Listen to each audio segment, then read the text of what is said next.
Hello housing programme గురించి గౌరవ ముఖ్యమంత్రి చంద్రబాబు నాయుడు గారు హౌసింగ్ డిపార్ట్మెంట్కి సెట్ చేసిన టార్గెట్స్ గురించి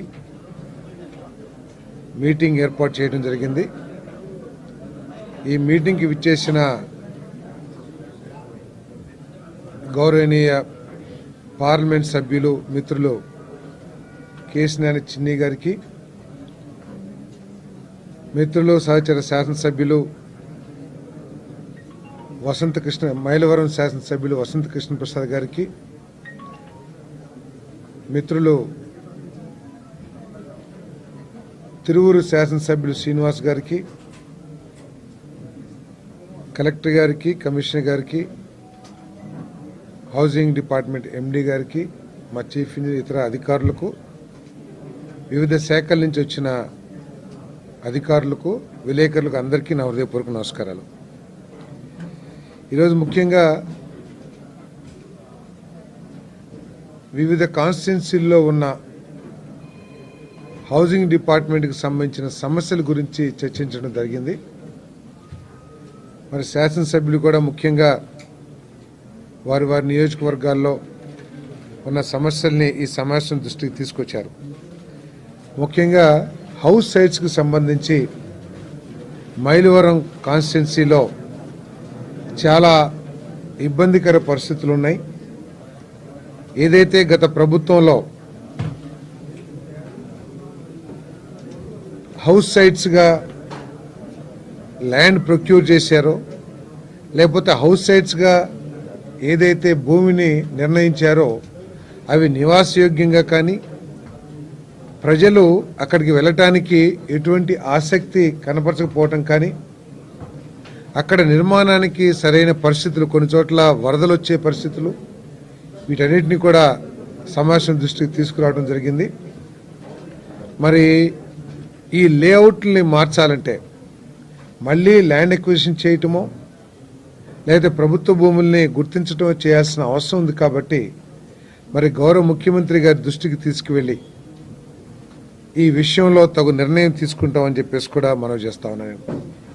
దీంట్లో ముఖ్యంగా అర్థమైంది ఏమిటంటే, గత ప్రభుత్వం ల్యాండ్ ఎక్విజిషన్ చేసినప్పుడు సాధ్యాసాధ్యాల్ని పరిశీలించుకోకుండా, అక్కడ ప్రజోపయోగంగా ఉందా, నివాసయోగ్యంగా ఉందా అన్ని పరిస్థితుల్ని చూడుకోకుండా మనం నెంబర్ కోసం ప్రయత్నం చేసినట్లు ల్యాండ్ ఎక్విజిషన్ చేసిన పరిస్థితులు కనపడతా ఉన్నాయి. అదేవిధంగా ఫిల్లింగ్ సమస్య, అంటే మనం ప్లింత్ కట్టుకున్న తర్వాత ఏదైతే ఫిల్లింగ్ చేయాలో మట్టి అందుబాటులో లేకపోవటం కానివ్వండి, లేకపోతే మట్టి కోసం పర్మిషన్స్ రాకపోవటం కానివ్వండి, దాని మూలంగా గృహ నిర్మాణంలో కొంత సమస్య వస్తుందని మరి అధికారులు దృష్టికి తీసుకొచ్చారు. మరి ఈ విషయంలో హౌసింగ్ డిపార్ట్మెంట్ ఒక ఆలోచన చేసింది. ఈ ప్లింత్ ఏదైతే ఉంటుందో దాన్ని ఫ్లై యాష్తో ఫిల్ చేస్తే చాలా స్ట్రాంగ్గా కూడా ఉంటుంది, ఫ్లోరింగ్ కుంగే అవకాశాలు కూడా ఉండవు అని చెప్పేసి మరి వీటీపీఎస్ ఉన్న శాసనసభ్యులు వసంత కృష్ణ ప్రసాద్ గారిని, ఎంపీ గారిని, అదేవిధంగా కలెక్టర్ గారిని, శ్రీనివాస్ గారిని కూడా రిక్వెస్ట్ చేశాం. వారి గుడ్ ఆఫీసర్స్ యూజ్ చేసి వీటీపీఎస్ నుంచి కానీ ఎనర్జీ ప్రభుత్వం తరపు నుంచి హౌసింగ్ డిపార్ట్మెంట్ ప్రయత్నం చేస్తుంది. వీరు కూడా ఎనర్జీ డిపార్ట్మెంట్తో ప్రయత్నం చేసి ఆ ఫ్లై యాష్తో ఫిల్లింగ్ చేసే కార్యక్రమాన్ని చేపట్టబోతున్నామని చెప్పేసి కూడా ఈ సందర్భంగా తెలియజేస్తాను. రాష్ట్ర వ్యాప్తంగా ఉన్న ఆందోళనకర విషయం ఏంటంటే, 2014-2019 సమయంలో కట్టిన గృహ నిర్మాణం గురించి, పేమెంట్ల గురించి కొంత ఆందోళనకర పరిస్థితులు ఉన్నాయి. దురదృష్టం ఏమిటంటే, ప్రభుత్వం అనేది ఒక కంటిన్యూషన్ ప్రాసెస్ అనేది మనందరం కూడా నమ్మిన విషయం. కానీ గత ప్రభుత్వం వచ్చిన తర్వాత ఏమీ లేదు, గతంతో సంబంధం లేదు, మాదే మేమే చక్రవర్తులం అన్నో, లేకపోతే మా పరిపాలనే లిమిట్ చేసుకుంటూ కొంత రాజకీయ కక్షపూరితమైన ఆలోచనతో కానివ్వండి, లేదు గత ప్రభుత్వం చేసి మేమెందుకు చేయాలి అనే ఒక అప్రజాస్వామిక ఆలోచన మూలంగా కానివ్వండి, 2016-2019 మధ్యలో ఎక్కువగా నిర్మాణం చేసిన ఇళ్లకి ప్రభుత్వం శాంక్షన్ చేసిన వాళ్ళకి టోకెన్ ఆఫ్ యాక్సెప్టెన్స్ కింద రూపాయి అకౌంట్లో ట్రాన్స్ఫర్ చేసినా లేదు కొంత పేమెంట్ ఇచ్చినా కూడా వాటికి పేమెంట్లు ఇవ్వకోకుండా ఈ లబ్ధిదారులందరూ కూడా ఇబ్బంది పెట్టిన పరిస్థితి నేను మీ దృష్టికి తీసుకొస్తా ఉన్నా. నేను ఎందుకు రాజకీయ కక్ష అంటున్నానంటే 2009, 2014 వరకు ఏదైతే గృహ నిర్మాణం చేపట్టబడిందో ఆనాటి ప్రభుత్వంలో దానిని చంద్రబాబు నాయుడు గారు ముఖ్యమంత్రి అయిన తర్వాత కంటిన్యూ చేశారు. దాదాపు 2 లక్షల పైబడి 2-3 లక్షల పైబడి ఆ ప్రభుత్వంలో ప్రారంభించిన ఇళ్ళని కూడా మరి చంద్రబాబు నాయుడు గారు పూర్తి చేసి వాటికి డబ్బులు కూడా పేమెంట్ కూడా ఇవ్వటం జరిగింది. అదేవిధంగా ఏ ప్రభుత్వమైనా బాధ్యత కలిగిన ప్రజాస్వామ్యాన్ని నమ్మే ఏ ప్రభుత్వమైనా చేయాల్సింది చేయకపోవటం ఈరోజు ప్రజల్లో చాలా ఆందోళన ఉంది. మరి గౌరవ శాసనసభ్యులు కూడా ఆ విషయాన్ని దృష్టికి తీసుకొచ్చారు. ఈ సందర్భంగా నేను మనవి చేసేది ఏమిటంటే వీటికి కూడా పేమెంట్ ఇవ్వాలి. ఏదైతే ఇల్లు పూర్తి చేసుకుని రూపాయి పడిందో వాళ్ళందరికీ కూడా పేమెంట్ ఇవ్వాలని చెప్పేసి గౌరవ ముఖ్యమంత్రి చంద్రబాబు నాయుడు గారు నిర్ణయించారు అని చెప్పేసి కూడా ఈ సందర్భంగా తెలియజేయడానికి సంతోషపడుతున్నాను. నేను మొన్నే కాదు ఎన్నికల్లోనే ఈ పేమెంట్ల గురించి గ్రామాల్లో ప్రజలు మా దృష్టికి తీసుకొచ్చినప్పుడు వారి దృష్టికి తీసుకువెళితే ఉయ్యూరు మీటింగ్లో అక్కడే అనౌన్స్ చేశారు, మేము తప్పకుండా మన ప్రభుత్వం వస్తుంది, ఏదైతే దుర్మార్గంగా మన పేమెంట్లు ఆపారో లబ్ధిదారులకి ఆ పేమెంట్లు ఇస్తానని చెప్పేసి ఆయన హామీ ఇచ్చారు. ఆ హామీని అమలు చేస్తానని కూడా ముఖ్యమంత్రి గారు అయిన తర్వాత కూడా చెప్పారు. కాబట్టి దానికి ఎటువంటి ఇబ్బంది లేదని చెప్పేసి కూడా మనం చేస్తాము. ఇంకా థర్డ్ ఆప్షన్స్ గురించి కూడా చాలా కొంత ఇబ్బందికర పరిస్థితులు ఉన్నాయి. గతంలో ప్రభుత్వ సహకారంతో ప్రభుత్వ పెద్దల అండదండలతో కొంతమంది రాజకీయ నాయకులు కానివ్వండి, కాంట్రాక్టర్లు కానివ్వండి, ఈ నిర్మాణాన్ని ఒక కాంట్రాక్ట్గా తీసుకుని లాభాలు చేకూర్చే ఒక వ్యాపారాత్మకంగా తీసుకుని కొంత ఇబ్బందికర పరిస్థితులు ఈరోజు ఉన్నాయి. కొన్ని సంస్థలైతే కేవలం బేస్మెంట్ దాకా నిర్మాణం చేసి ఆ బేస్మెంట్ నిర్మాణానికి ప్రభుత్వం నిర్ణయించిన ఏదైతే ఫేజ్ వైజ్ పేమెంట్స్ ఉన్నాయో దాంట్లో అధిక లాభాలు వస్తున్నాయని చెప్పేసి అక్కడ దాకా కట్టేసి ఆ పేమెంట్ తీసుకుని ఎగ్గొట్టిన పరిస్థితులు కూడా మా దృష్టికి వచ్చినాయి. కొంతమంది నిర్మాణం చేసిన నిర్మాణాలు క్వాలిటీ లేదని, అవి ఇబ్బందికరంగా ఉన్నాయని చెప్పేసి చాలా అలిగేషన్స్ వచ్చినాయి. అవి మా దృష్టికి కూడా హౌసింగ్ డిపార్ట్మెంట్ దృష్టికి కూడా వచ్చినాయి. ముఖ్యమంత్రి గారు కూడా చాలా స్పష్టమైన ఆదేశాలు ఇచ్చారు.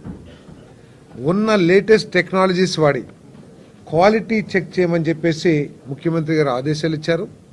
ఇప్పటికే కేంద్ర ప్రభుత్వ సంస్థతో థర్డ్ పార్టీ ఎంక్వైరీ ప్రారంభించాం. అన్ని లేఅవుట్లో థర్డ్ పార్టీ ఆప్షన్ కానివ్వండి, థర్డ్ పార్టీ ఆప్షన్లో ఏదైతే నిర్మాణాలు జరుగుతున్నాయో ఆ నిర్మాణాలన్నింటినీ కూడా ఎంక్వైరీ చేస్తానో, ఎంక్వైరీ రిపోర్ట్ త్వరలో రాబోతుందని చెప్పేసి మనం చేస్తాను.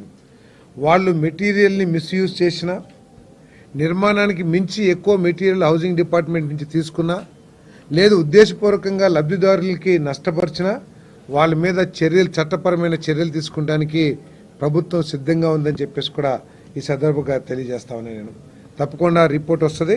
రిపోర్ట్ రాగానే ఆ థర్డ్ ఆప్షన్ ఏ విధంగా చేయాలి అనేది కూడా నిర్ణయం తీసుకుంటామని చెప్పేసి మనం చేస్తాను. మరి ఈ టార్గెట్స్ ముందుకు తీసుకెళ్లడం కోసం, టార్గెట్స్ సాధించడం కోసం మరి డిపార్ట్మెంట్ వైజ్గా ఒక నిర్ణయం కూడా తీసుకున్నాం. ఎవరైతే చిన్న చిన్న మేస్త్రులు కానివ్వండి, లేదా ఒక గ్రూప్ ఆఫ్ మేస్త్రీస్ ఉన్న వాళ్ళు కానివ్వండి, 500 ఇళ్ళు లోబడి ఎవరైతే నిర్మాణం చేస్తున్నారో వాళ్ళందరికీ కూడా ఒక ర్యాండమ్ చెక్ చేసుకుని వాళ్ళందరికీ కూడా పేమెంట్లు ఇవ్వాలని చెప్పేసి ఆలోచన చేశాం. వాళ్ళు ఎక్కడా కూడా అవకతవకలు చేయకుండా ఉండి వాళ్ళు మెటీరియల్స్ తీసుకుని ఇబ్బంది పెట్టిన పరిస్థితులు, లబ్ధిదారులు ఇబ్బంది పెట్టకపోతే వాళ్ళకి పేమెంట్ ఇచ్చే ఆలోచన కూడా చేస్తామని చెప్పేసి మనం చేస్తాను. ఏదైతే దీని ఇప్పుడు ఉన్న ఇంపార్టెన్స్ ఏమిటంటే పిఎంఏవై 1O ఏదైతే ఉందో దాదాపు 20 లక్షలు ఇళ్ళు ఏదైతే శాంక్షన్ చేశారో ఈ స్కీము 2025 మార్చికి క్లోజ్ కాబోతా ఉంది.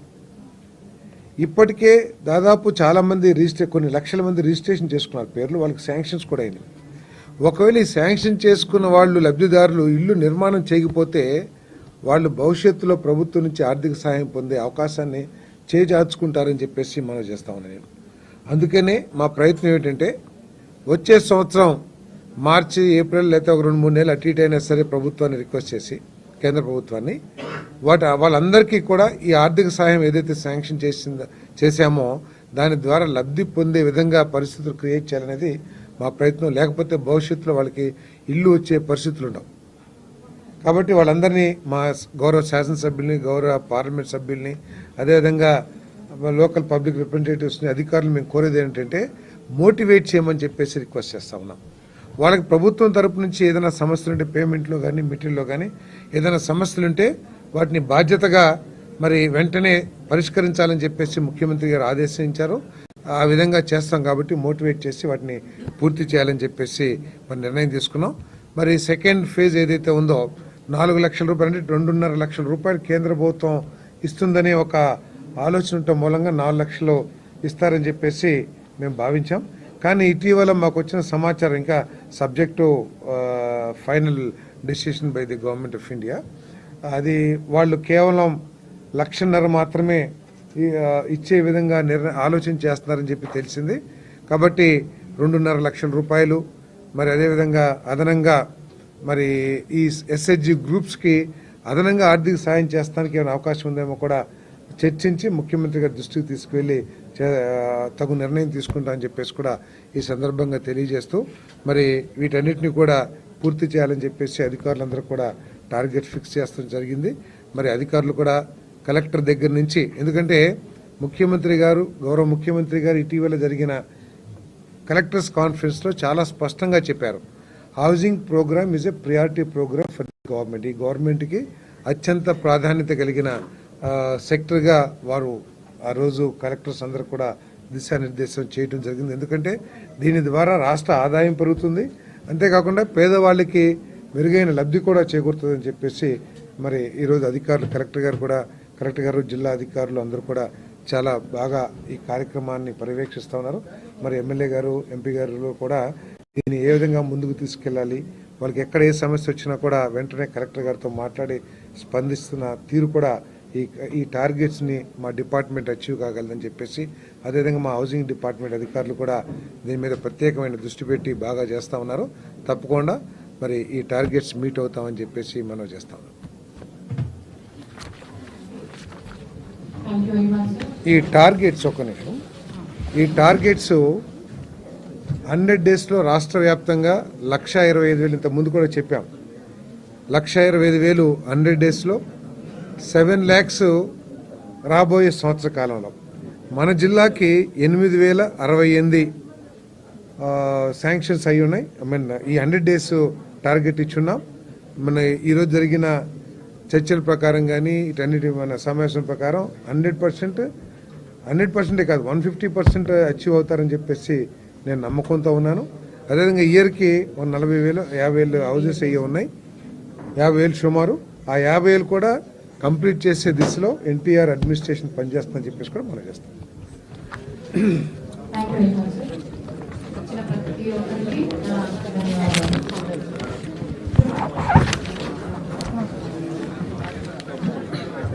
Thank you, madam. Well organized, well done. We are taking a lot of interest.